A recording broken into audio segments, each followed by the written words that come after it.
Today we will be covering the Lotus Sit. So what I show in the first exercise is basically the half lotus. What you do is you bring one foot over the opposite inner quad and then you press gently against the leg.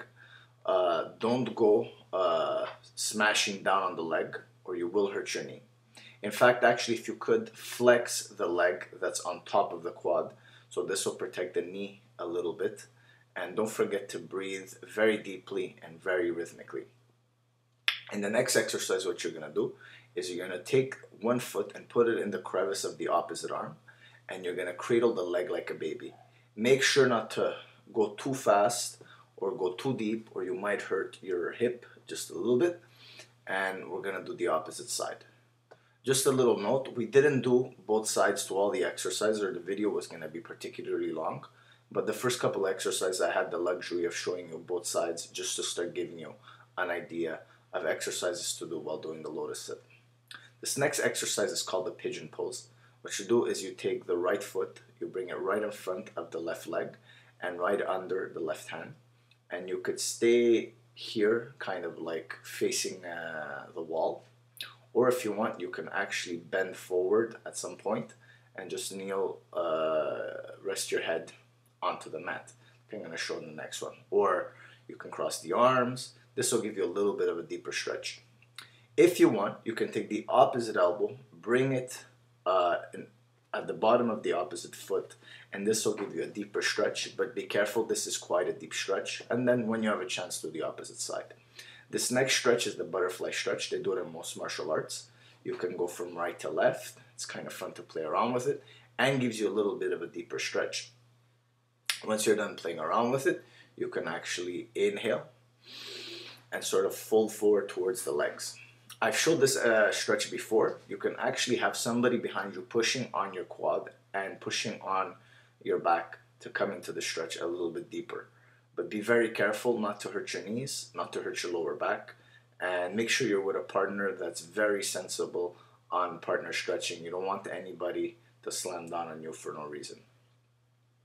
Next stretch, you open up the legs a little bit, and it'll be basically forming a V towards the inside, although the legs are apart, right? And then you bring your elbows on the inside back of the knees, and you just pretty much rest like this. This will help open up the groins and hip a little bit more than some of the other exercises, so you want to warm up before doing this particular one. Next exercise is you take the block and you bring the feet outside the block like the butterfly sit, but this will provide for a deeper and harder stretch. So it'll open up those groins and hips a little bit more than the exercises we did before, the butterfly exercise we did before. Next one is you take the block, you bring the feet together but on top of the block, and this will work another angle and another dimension of your butterfly stretch. You can hold here, or basically when you're ready, you can fold forward towards the leg and feel the stretch in the groin and hips.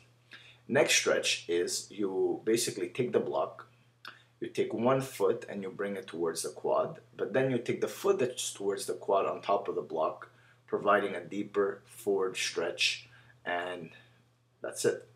Next is called the frog stretch. What you do is you spread the legs open and you just lie down like so. Make sure you're comfortable. This is a little bit of a hard stretch and you don't want to strain or sprain any part of your body while doing it.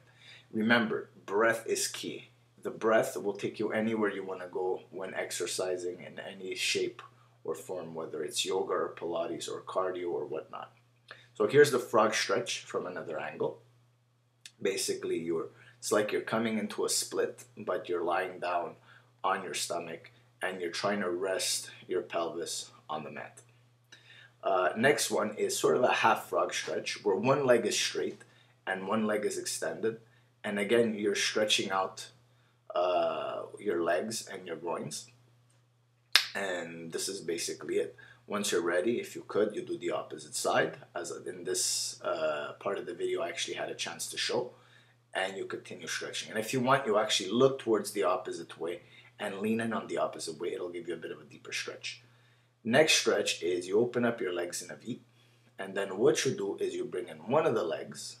And then the opposite leg, you bend it in the opposite direction. And this is actually more of a hip stretch. Be very mindful, hold it 15-20 seconds. Then another one is you do a half lotus sit, but with one leg extended. And this gives you a chance to push down on the bent leg. I didn't push down so much here, I just did it to show you, but you can push down on the bent leg, on the inside of the bent leg, like I do on this side, right? Make sure to breathe, and then after a couple of months of practicing these exercises, you should be able to do a full lotus. Obviously, the video is 6 minutes, but I'm not telling you you'll be able to do a lotus in 6 minutes. But with these exercises, you should eventually be able to do a full lotus. Guys, I hope these exercises are all helpful, and namaste.